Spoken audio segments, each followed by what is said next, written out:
মূলত আসছি, আমরা একটা মেসেজ পাইছি যে এইখানে হিন্দুদের সম্পত্তির উপরে কেউ ঘর তুলতেছে। এইটা হলো একটা হিন্দু অধ্যুষিত এলাকা। এখানে কোনো রকমের দখলবাজ জুলুমবাজ কেউ জায়গা দখল করা যাবে না। এটা আমরা কোনো অবস্থায় জাতীয়তাবাদী যুবদল জাতীয়তাবাদী পরিবার বিএনপি কোনো লোকজনে এটা করতে দেবে না এবং এই যে টোটাল এইটার বিপক্ষে যে অবস্থায় আছে স্ব অবস্থায় থাকবে।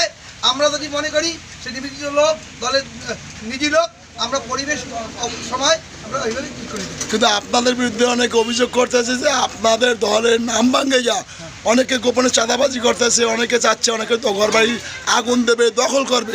এই বিষয়ে আপনারা কি পদক্ষেপ নেবেন?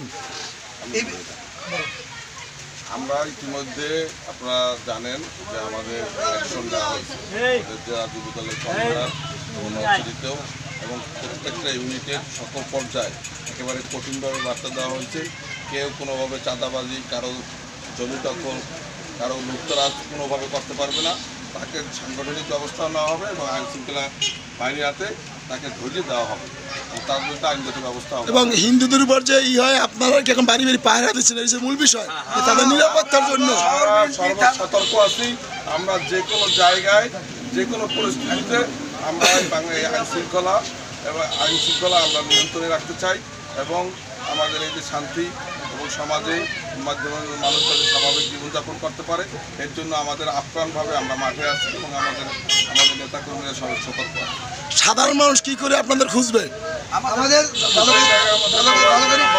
ঝালকাঠি জেলা বিএনপি সদস্য সচিব অ্যাডভোকেট শাহাদাত হোসেন সাহেবের তার নির্দেশক্রমে আমরা এখানে আসছি।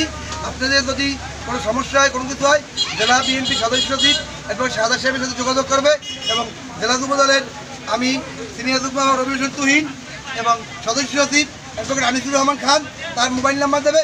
আমরা সর্বোচ্চ সহযোগিতা করব এবং আইনের ব্যবস্থা করব, কোনো অবস্থায় ছাড় দেওয়া যাবে। এবং শহরে যদি নয়ডা ওয়ার্ডে যদি কোনো কিছু হয়, এজন্য শহর বিএনপি তাদের পাশে আছে।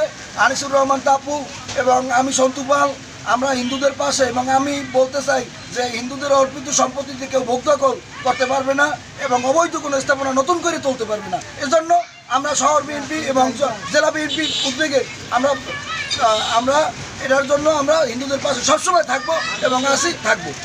ধন্যবাদ।